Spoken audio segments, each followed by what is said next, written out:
Yo, what up? Mr. B here. Slideshow from beginning. This is the digital dice counter, and this is the printed circuit board, the finished product, and you've seen that run in class. And I'm just gonna go over this nice little animation. I didn't make it, so you can't blame that one on me. Um, so you've got your, assuming the circuit's on, there's an on switch. You hold down this switch, and what that does is that feeds into this thing called an analog section, which is making the clock.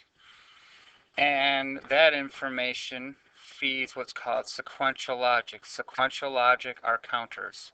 That's flip-flops. So when you think of sequential logic, think flip-flops. Think about counting in binary, whether you're counting up or down, it doesn't matter. That's sequential logic. It goes in a sequence. Get it? And in this case, with our digital dice, we either need a 1 to 6 counter or a 6 to 1. Your choice which one you want to do. It really doesn't matter. But what you'd have is you'd have these outputs called A, B, and C, which would be feeding into a truth table. I'll get to that in a second. Keep in mind when you're looking at a truth table, A would be the most significant bit, and C would be the least significant bit. Keep that. Why I say keep that in mind is when you're doing sequential logic. Remember how when you lay out your JK flip-flops, the flip-flop furthest to the right is the one that's making your most significant bit. Your most significant bit would be A on the truth table, which is just the opposite of what you'd think, but it is what it is. Okay, so these inputs, your count basically, is going to feed combinational logic. And this works exactly like your birthday circuit that you did many moons ago, where you had made a truth table with 3 inputs A, B, and C, only you use your fingers to change switches to change the count. So now we've automated that with sequential logic, which is pretty cool. And so with that count, what that's going to do is it's going to turn on different LEDs to make a digital dice. And so what you need to see is, let's go if I've got my Excel file. Okay, so I have this file. This is available to you on Edline. And what it shows is how the different LEDs light up depending on the roll. So now what you need to know is which one of these LEDs is L1, which one's L2, which one's L3, which one's L4, 5, 6, 7. And so, whoops, let's get back to our PowerPoint presentation. And so here you can see there's L1, 2, 3, 4, 5, 6, 7. Huh, that's cool. And what you have is an analog section. The analog section is a thing that takes batteries, which you can't see, but physically that are located underneath this printed circuit board. Printed circuit boards being the green thing. The analog section is, okay, I'm going to take a clock, I'm going to take batteries, which if you plot the voltage of a battery over time, it's pretty much straight. And with a 555 timer, and some capacitors and some resistors, just like you did in that lab, you can convert a straight line, the voltage of a battery, and convert that into a clock pulse, which you need for flip-flops so that you can make a counter. And that's all electronic circuits have to do that. Think about a regular digital watch. How can it take that battery and make the actual digital watch work? Well, it's got to make a clock pulse, and it does that with the same type of circuitry as a 555. The sequential logic, I don't recall, you're not going to actually make this board game, you're going to do it using the PLD. So, obviously sequential logic, it could be D flip-flops, the 74LS74, or you could use JK flip-flops, the 74LS76. And then combinational logic, whether you go with AOI, NAND only, NOR only, let's say for this instance, this was AOI, so if you had an AND gate, an OR gate, and an inverter, if you go with NAND only or NOR only, chances are you won't need 3 chips. Just throwing that out there. The analog section, you do not need to worry about this. You don't need to copy this down. You don't need to make this in multisim. So when I see you making this in multisim, I'm going to ask you, why are you doing this? Because I'm pretty sure I said you didn't need to make this. I've made this for you on a breadboard. So this is provided to you free of charge. If you want to hook me up, you know, a little pat on the back. Sweet, Mr. B. That'd be awesome. Thanks, Mr. B. Really appreciate you making me not have to wire this. That would be pretty cool. I'd actually like that. That'd be nice. You know, hook a brother up. But this is available to you. Only thing I'm showing you here is, okay, that's where the push button is wired up. And with just some fancy ways of hooking up the capacitors and resistors, what you get is that roll with the dice, as you see when I operated the digital dice in class. You can see how the count slowed down and eventually stopped. Okay, so that's all I want you to take away from this. You don't have to worry about how we designed that, why we picked the numbers that we did, beyond the scope of this course. Okay, this part here, I have already provided this for you, that Excel file, so you don't have to worry about copying this down. What you do is, this is going to be just like what you did when you made the your birthday circuit. It's going to be better for me to look at this. So now, what you might need to jot down is, I'm going to, with my mouse, L1, 2, 3, there's 4, 5, 6, 7, right? So you need to know that. So what you do is start out, okay, so if I roll a 0, am I going to worry about a 0? And the answer is no, I don't need to worry about that. So what you can do in your truth table is write in an X. And an X, I might as well just put caps lock on, and you're going to have X's for all of these guys, right here, here, all the way across. Boom, boom, boom. I'm doing this one-handed because I'm holding the mic on the other hand, so it seems like, man, Mr. B, dude, you're freaking killing me. I'm killing myself.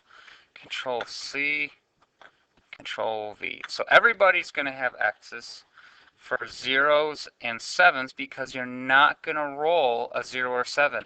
And X's are called don't cares. And sometimes at the end of the year, I might say, hey, you're kind of acting like an X today. Get it? You're a don't care. Ah, ha, ha.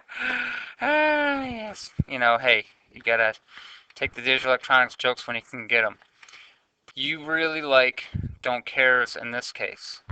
When you work with people that don't care, or if you have friends that don't care, sometimes they're a pain in the backside, but don't cares in a truth table we really like. Now I'm going to show you why.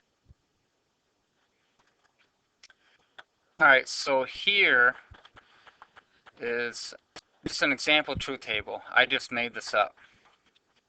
What I'm showing is the X's definitely go into the truth table. Whether this becomes one of those columns, I don't know. But what I want to point out is why I said the don't cares are really awesome is that the don't cares, the X's, can act either as a 0 or a 1. And let me give an example of this. Okay, so for this right here, zoom in a little bit. Yeah, I can. Alright.